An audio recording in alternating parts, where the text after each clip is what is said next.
Now that both Mario Galaxies have finally made their way to the Switch, it's time to look at both of these games to figure out which one was the best. At their core, every 3D Mario game shares a few things in common. You destroy wildlife, collect stars, and look thick as a bowl of oatmeal while doing it. But Super Mario Galaxy was more than just a traditional Mario game. Peach sends Mario a letter asking him to come to the castle on the night of the Star Festival for a gift. So naturally, Mario heads there in order to receive his present. From the very beginning of the game, you know this is going to be something special. On his walk through the Mushroom Kingdom, there are toads celebrating, it's raining star bits, and the sky and the stars are so lit up that you can see the entire galaxy. But all good things come to an end when Bowser shows up and starts destroying everything with his cannons. He approaches the castle and tells Peach he's planning on starting his own new galaxy. And immediately after, he summons a UFO to cut Peach's castle out of the ground, taking it and everybody inside into space. Mario, having just barely made it in time, is caught by Kamek, who using his magic blasts Mario off into the void of space. After some time, Mario is woken up by a Luma on a small planet. The Luma then turns into a rabbit, prompting Mario to chase him and two other Lumas in a game of hide and seek. This first small planet isn't very substantial, but it's a great way to dip your toe into what's to come. And once you've caught all the rabbits, you're introduced to Princess Rosalina, who goes on to explain that she's been watching you, which kind of sounds like a threat, but she then gives you a Luma so you can now travel in space. The Luma's power gives Mario the ability to spin, a simple addition that not only made this game fun, but also playable at all. Traditionally, one of the only ways Mario can defeat an enemy is to jump on their head, but because of how the camera works and the ever-changing gravity, Mario needed a more consistent way to defeat enemies so you didn't go insane. But the spin isn't just used for defeating enemies, it's also incredibly helpful for platforming, giving you a little extra height and airtime when you need it. But then at the end of the conversation, Rosalina just kind of disappears. A power that I really wish I had.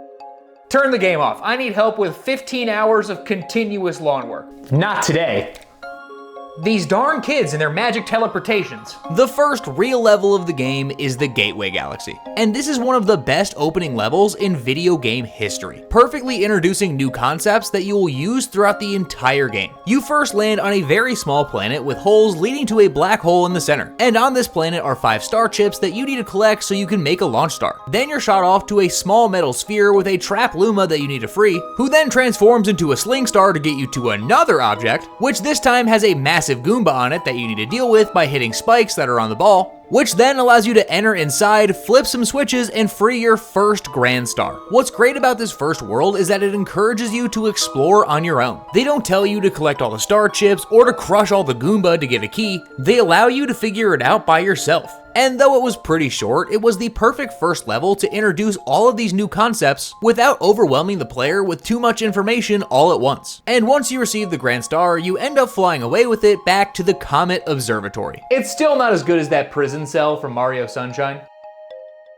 That is still one of the funniest things Nintendo has ever done. The Grand Star that you saved goes into the center of the Comet Observatory and relights the star. There you run into Rosalina again, who explains the purpose of the spaceship and how it's not only her home, but also home to all of these Luma. Rosalina then gives you a task. Use the Comet Observatory to find galaxies that have power stars that you can collect and bring them back to restore the station to full power. Just like with Peach's Castle and Delfino Plaza, the more stars you collect, the more locations you're able to explore. And of course, there is a grand total of 120 stars. But outside of the core concept of having Mario collect stars, this is a very different experience than any of the older titles. In 64 and Sunshine, the worlds you explore felt more like a sandbox. You would enter a world and there would be objectives that you need to complete in order to get a star. But no matter what star you selected at the beginning of the level, you could just kind of do your own thing. But with Mario Galaxy doing a lot of things different, they decided to narrow the scope a bit, taking away some player freedom in order to shift the focus towards better level design, with one of the most notable changes coming to Mario's moveset. Though he got the new spin, he also lost some movement options that people liked. Things like being able to kick or slide on your stomach have been taken away. And though this makes the movement feel a little more restricted, it works because of how they reshaped the level design. For the most part, when you pick a star to go after, that will be the only star that appears on the stage. Some levels do have hidden stars, but usually it's one-to-one, functioning more so like a flagpole in a 2D Mario game than how they were in the past. But doing this allowed all the levels to feel much much more intentionally designed, with new creative gimmicks being thrown at you constantly, at a perfect ratio to keep things entertaining without completely overwhelming the player. The linearity of the Galaxy games is something that I hear debated a lot, and understandably, some people prefer the more sandbox approach that we got in Mario 64 as opposed to this. But personally, I'm somebody who likes both. I'm taking to Twitter, you're getting canceled. Actually, it's called X now. I will stab you. But not every level is running from point A to point B to get to a star, because there are some levels like the Honey Hive Galaxy that allow you to explore far more than any other level. Still, I wouldn't describe the Honey Hive as a thrill to explore, but it does show that though Galaxy is a little more linear, they can still make interesting and unique areas that totally belong in space. I mean, why wouldn't there be a giant desert racetrack in space? But it doesn't matter if it's more open or linear because the level design is consistently some of the best in platforming history. Once you get to the terrace, the first real level you can select is the Good Egg Galaxy. And starting this galaxy is what solidified this as a masterpiece. You touch down on the planet with the orchestra playing some of the greatest video game music of all time, and they immediately show off how good the level design is going to be from this point going forward. At one moment, you're exploring a planet where one side is a nice cabin and the other side is an epic tower that you have to climb. And the next thing you know, you fly to another planet where you're dodging boulders to collect star chips, and then you get to another planet where you crush a piranha plant and use a vine it creates to get from one planet to another. And after hopping to a few more planets, you end up at the game's first boss fight against a giant dino piranha plant, which is a very simple fight where you time your spins to whack its tail, which then yo-yos the tail back at the boss to do damage, perfectly showing off the cool gravity while having you master the timing of your spins. And after the first two galaxies were so good, I was convinced they were front-loading the game to have the rest of it just be mediocre. But almost every single galaxy in this game is well designed with its own cool gimmicks, where they'll have a level that introduces a new idea, and then more levels down the line that flush it out to its fullest extent. And this idea is nowhere more prevalent than any of the Bowser levels, which take ideas from every level you've played so far and push them to their furthest extent. They're challenging, relatively fast-paced, and always have some of the best level designs in the entire game. But each of the individual galaxies on their own are well designed and so much fun to explore. And you would think after a while they would run out of ideas, but they never did. Like I mentioned earlier, one of the first galaxies you explore is the Honey Hive, which introduces one of the brand new power-ups, Bee Mario. This is disgusting. This power-up allows him to fly and climb on honeycombs, which is fine. But even though the power-up is not the best, the Honey Hive Galaxy is just a cool place to explore. The area looks so nice with all of the flowers and fountains. And there's even the Honey Queen, famous for her role in Mario Kart 7 as not Waluigi. But then there's galaxies like the Sweet Sweet Galaxy, which you unlock by collecting a bunch of star bits and force-feeding Illuma, which has wildly fast-paced platforming wrapped in the theme of desserts. And for a galaxy that appears as early in the game as it does, it's pretty challenging. But for every cheery galaxy like these, there's also the Space Junk Galaxy, which has you using pole stars to navigate the void of space. Then there's the Toy Time Galaxy, which is shaped like a giant interdimensional playroom, the Ghostly Galaxy, where you're saving Luigi from a haunted mansion as Boo Mario, and the Battle Rock Galaxy, which is the Mario equivalent of the Death Star. And compared to the earlier 3D Mario games, there are so many levels with so much variety, and most of them are done so well. But of course, there are a few exceptions with some levels that are just not great. Compared to a lot of people, I don't really mind the rolling ball levels. They can be stressful, but there are levels in this game that I think committed far more heinous crimes. One of the most iconic of which being Battle Rock's Garbage Dump, where you have to perfectly time your tosses or else you will fail and get yelled at. And then there's the Manta Ray levels, which are the video game equivalent of Carpal Tunnel,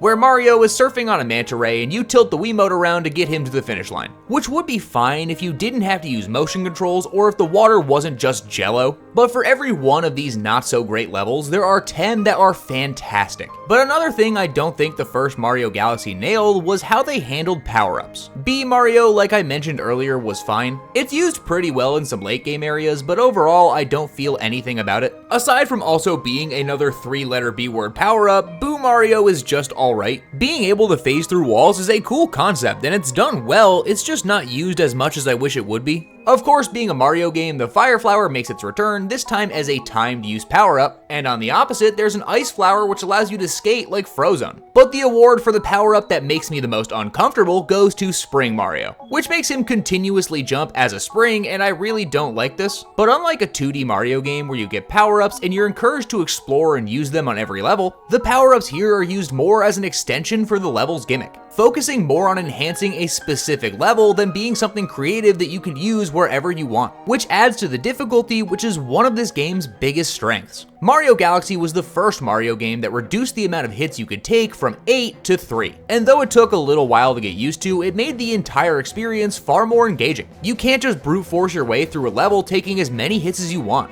You have to be fully immersed in what you're doing because you don't have as many chances as you did before. Luckily, there are some temporary ways to increase it before a boss fight by using a life mushroom, but for the most part, because of how levels are designed and how much more punishing the game is, you have to be fully immersed in what you're doing, and that is one of this game's biggest strengths, especially with some of the late game stars being Daredevil Comets, which has you fighting off against a boss with only 1 HP. And though things like this can be difficult, it didn't deter me from collecting all 120 stars. And once you're done doing that monumental task, you get one of the funniest unlocks in video game history, playing as Luigi. Yes, let's go. I finally beat it. Great job. Now do it again, coward. Collecting all 120 stars the first time was a lot of work, especially with all of the secret stars and comets you had to complete, that doing it again as Luigi is probably the funniest thing they could have given as a postgame. The first time I beat the game, I didn't immediately go back and play as Luigi again, so the second time I did go back, I gotta play the game a little bit differently. Like in most games, Luigi's a little bit faster, he jumps higher, and is quite slippery when compared to his brother, but once you collect all 120 stars again, you're given the game's true ending and the 121st star. The grand finale galaxy has you going back to Peach's castle to actually celebrate the Star Festival. And though it's a lot to do, I think it's a great way to celebrate someone who's willing to collect 120 stars twice. But the original Mario Galaxy is a fantastic game. The graphics may not be perfectly smooth like games on the Wii U and Switch, but the art direction was magnificent.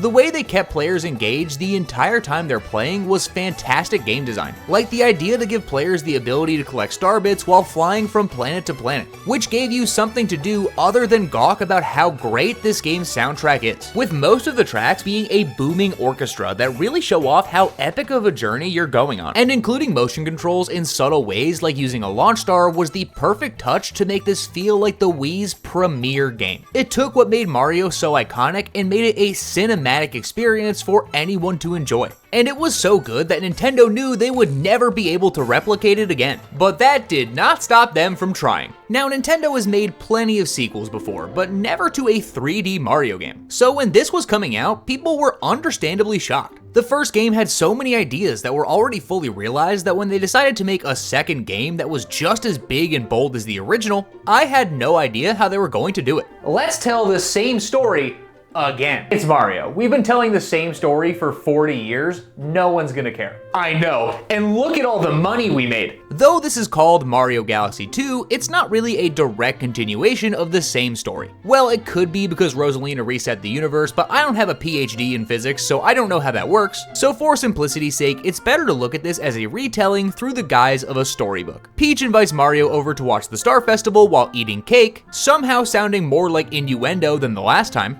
On his way there, he meets Illuma, who joins him on his journey, but when he gets to the Mushroom Kingdom, a giant Bowser is there causing chaos. He kidnaps Princess Peach, tells Mario that he's too big for this planet, and then jumps into a black hole. So Mario and his new Luma friend jump into action to save Peach using a launch star to shoot Mario into space. Mario Galaxy 2 does a much faster job throwing you directly into the action as opposed to the original. And both as a sequel and a retelling of the original, this just makes sense. Most of the people who are playing Mario Galaxy 2 have played Mario Galaxy in some capacity. And I love the fact they throw you directly into the action as fast as they can. And this first level is just as good and in some ways better than the one in Mario Galaxy 1. The Sky Station Galaxy is the perfect refresher for people who hadn't played Mario Galaxy in a long time. It has simple but creative platforming that shows off the gravity, it shows off new mechanics like the Comet Medals really early on so people know what to look for, and it wraps up with a boss fight with Pee-wee Piranha which perfectly calls back to the original Mario Galaxy. And once it's defeated and you collect the Power Star, you're brought to Lubba's spaceship which looks like a hunk of rock which is quickly reshaped into to Mario's face. Compared to the Comet Observatory, this is a downgrade in pretty much every way.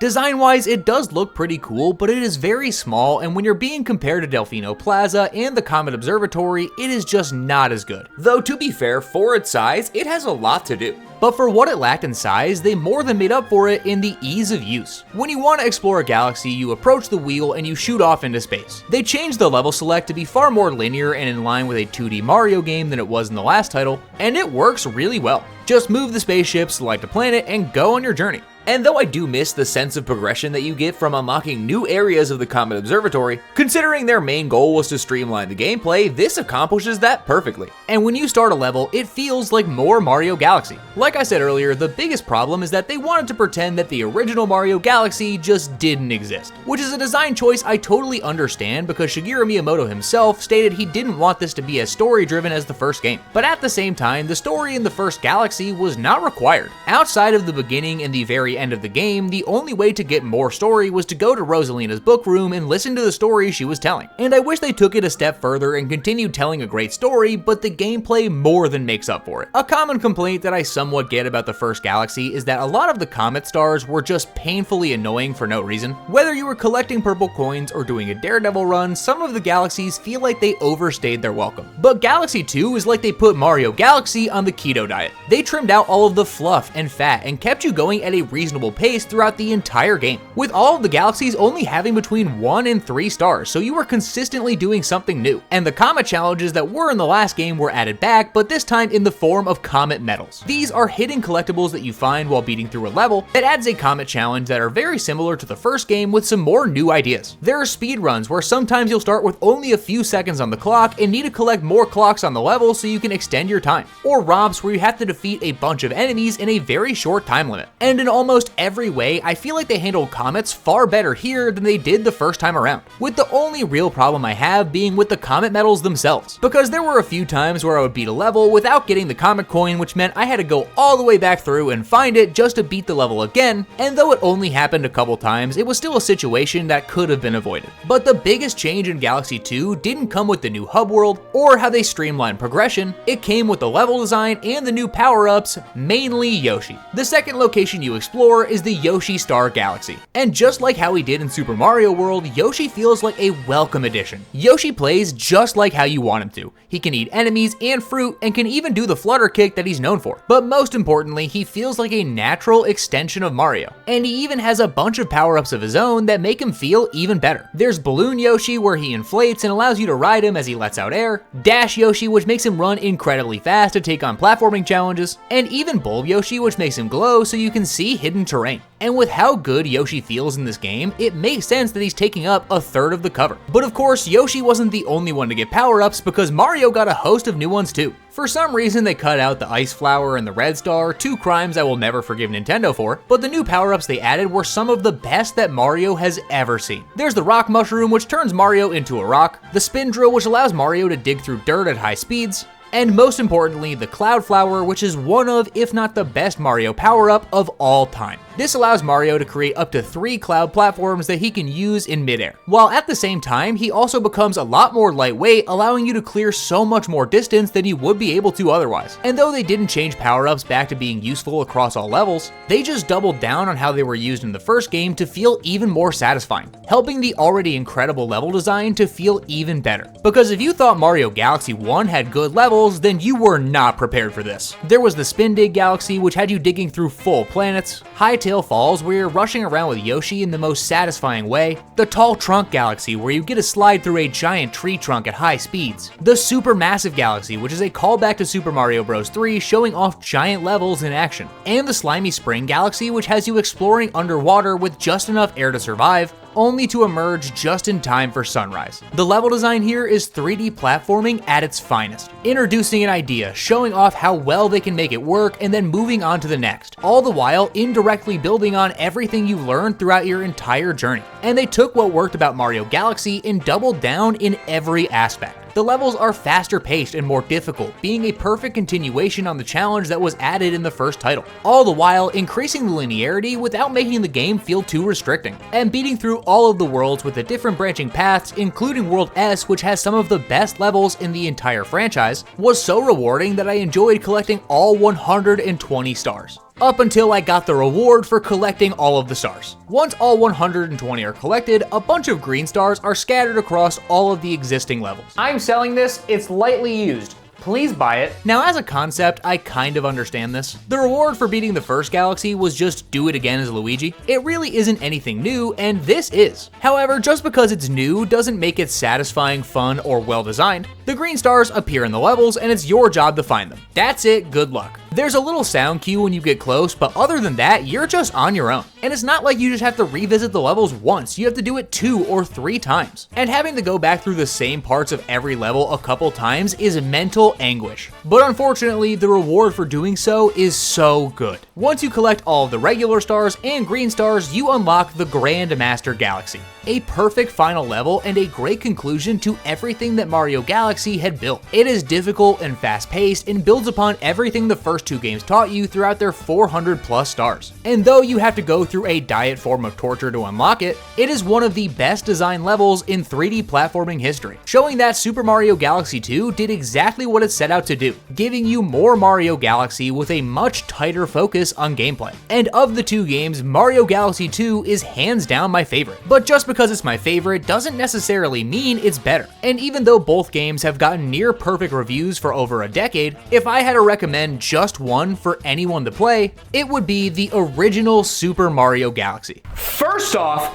how dare you? The original Mario Galaxy feels like a cinematic event, so much so that they turned it into a real cinematic event. And though it suffers in some areas with pacing, they make up for it by having a phenomenal story. Though optional, Rosalina's storybook is the closest thing we have gotten to a deep story in a 3D Mario game. The Comet Observatory may not have as many options as the quote-unquote face ship, but it directly shows how by you collecting these power stars, you're making an impact. And as an overall video game package, I feel like this is slightly better. And though personally, I love how Super Mario Galaxy 2 had a heightened focus on the gameplay itself, I think the original Galaxy is the game I would recommend to a majority of people. Hey, what are you playing? I'm finally replaying Mario Galaxy. In handheld? Boys, we got him.